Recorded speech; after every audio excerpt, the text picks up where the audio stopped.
ವರನಟ doctor Rajkumar ಅವರು ನಮ್ಮನ್ನಾಗಲಿ ಇಂದಿಗೆ 18 ವರ್ಷಗಳು ಕಳೀತಾ ಇದೆ. ಅಣ್ಣವರ ನೆನಪಿನಲ್ಲಿ ಇವತ್ತು ರಾಘಣ್ಣ ಅವರು ಅಣ್ಣವರ ಪುಣ್ಯಭೂಮಿಗೆ ನಮನ ಸಲ್ಲಿಸಿದ್ದಾರೆ. ಸ್ವತಃ ನನ್ನ ಜೊತೆ ರಾಘಣ್ಣ ಅವರಿದೆ, ಅವ್ರನ್ನ ಮಾತಾಡ್ಸ್ತಾ ಹೋಗ್ತೀನಿ.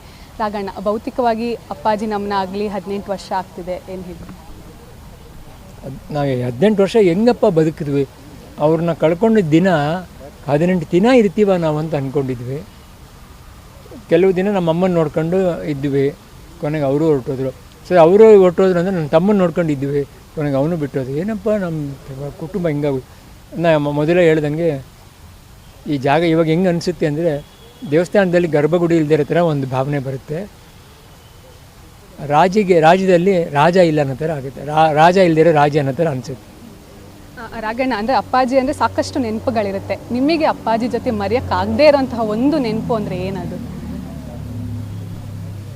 ನನಗೆ ಎಲ್ಲ ನೆನಪುಗಳಿದೆ. ಅಪ್ಪಾಜಿ ಹತ್ರ 1-2 ಹೇಳಿದ್ರೆ ತಪ್ಪಾಗುತ್ತೆ. ಅಪ್ಪ ಮಗನ ನೆನಪುಗಳಿಗೆ ಒಂದು ಪುಸ್ತಕ ಬರೆದ್ರು ಸಾಲದು. ಯಾವ್ದು ಹಂಚ್ಕೋಬೇಕು, ಯಾವ್ದು ಬಿಡಬೇಕು ಅಂತ ಗೊತ್ತಾಗಲ್ಲ. ಎಲ್ಲ ವಿಷಯನೂ ಅವ್ರದ್ದು ಚೆನ್ನಾಗಿ ಜ್ಞಾಪಕ ಇದೆ.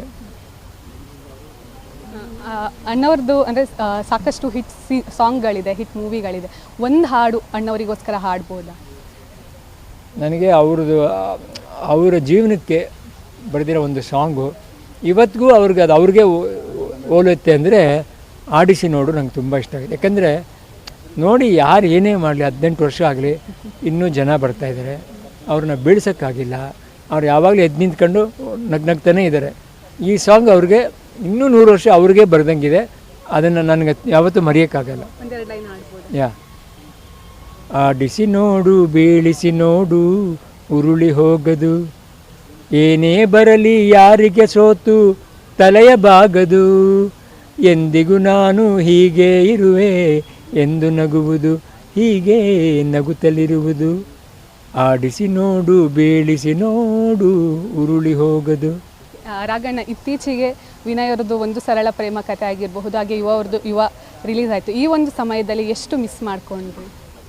ಅಪ್ಪಾಜಿ ಇಲ್ಲ ತುಂಬ. ಯಾಕಂದರೆ ತಂದೆಗೆ ಯಾವಾಗಲೂ ಮಕ್ಕಳಿಗಿನ್ನ ಮೊಮ್ಮಕ್ಕಳು ಬೆಳವಣಿಗೆ ನೋಡೋಕ್ಕೆ ಭಾಳ ಇಷ್ಟಪಡ್ತಾರೆ. ಅದೆರಡೂ ನೋಡೋಕ್ಕಾಗದಿರೋದು ಅವರು ಭಾರಿ ಕಷ್ಟ ಆಯಿತು. ಅವರು ನೋಡಲಿಲ್ಲ, ನಮ್ಮ ಅಮ್ಮ ನೋಡಲಿಲ್ಲ, ಮುಖ್ಯವಾಗಿ ನನ್ನ ತಮ್ಮ ನೋಡಲಿಲ್ಲ. ನನ್ನ ಮಗನ ಯುವನ ವೇದಿಕೆ ಮೇಲೆ ಪರಿಚಯ ಮಾಡಿಕೊಟ್ಟಿದ್ದು ಅವನೇ. ವೇದಿಕೆ ಮೇಲೆ ಪರಿಚಯ ಮಾಡಿ ಅವನ ತಂದೆ ಮಾಡೋ ಕೆಲಸ ಮಾಡಿದ್ದಾನೆ. ಭಾಳ ಸಂತೋಷ ಪಟ್ಬಿಡೋಣ ಇದ್ದಿದ್ರೆ. ಆ ಒಂದು ಕೊರಗು ಅದೊಂದು ಇಲ್ಲ ಅನ್ನೋ ಭಾವನೆ ಯಾವಾಗಲೂ ಇರುತ್ತೆ. ಬಟ್ ಅದನ್ನು ನಾವು ಅಶ್ವಿನಿ ನೋಡ್ಕೊಂಡು ಸಮಾಧಾನ ಮಾಡ್ಕೋತಾಯಿದ್ವಿ. ಈಗ ದೊಡ್ಡ ಮನೆ ಪರಂಪರೆನ ವಿನಯ್ ಹಾಗೆ ಯುವ ಅವರು ಮುಂದುವರ್ಸ್ಕೊಂಡು ಹೋಗ್ತಾ ಇದ್ದಾರೆ. ಅವರಿಗೆ ಅಭಿಮಾನಿಗಳಿಗೆ ಏನು ಹೇಳ್ತೀರಾ? ಅಪ್ಪಾಜಿನ ನಮ್ಮನ್ನೆಲ್ಲ ನೀವು ನೋಡ್ಕೊಂಡು ಬಂದಿದ್ದು ಆಶೀರ್ವಾದ ಮಾಡಿ, ಇವ್ರಿಗೂ ಹಂಗೆ ಪ್ರಾರ್ಥನೆಯಲ್ಲಿ ಇಟ್ಕೊಳ್ಳಿ, ಪ್ರಾರ್ಥನೆ ಮಾಡಿ, ಅವ್ರಿಗೆ ಒಳ್ಳೇದಾಗಲಿ ಅಂತ ದೇವರಲ್ಲಿ ಪ್ರಾರ್ಥನೆ ಮಾಡಿ. ಇದಿಷ್ಟು ರಾಘಣ್ಣ ಅವರ ಮಾತಾಗಿದೆ. ಕ್ಯಾಮ್ರಾ ಪರ್ಸನ್ ಸಾಯಿ ಪವನ್ ಜೊತೆ ಸುಷ್ಮಿತಾ ಪೂಜಾರಿ, ಪವರ್ ಟಿವಿ, ಬೆಂಗಳೂರು.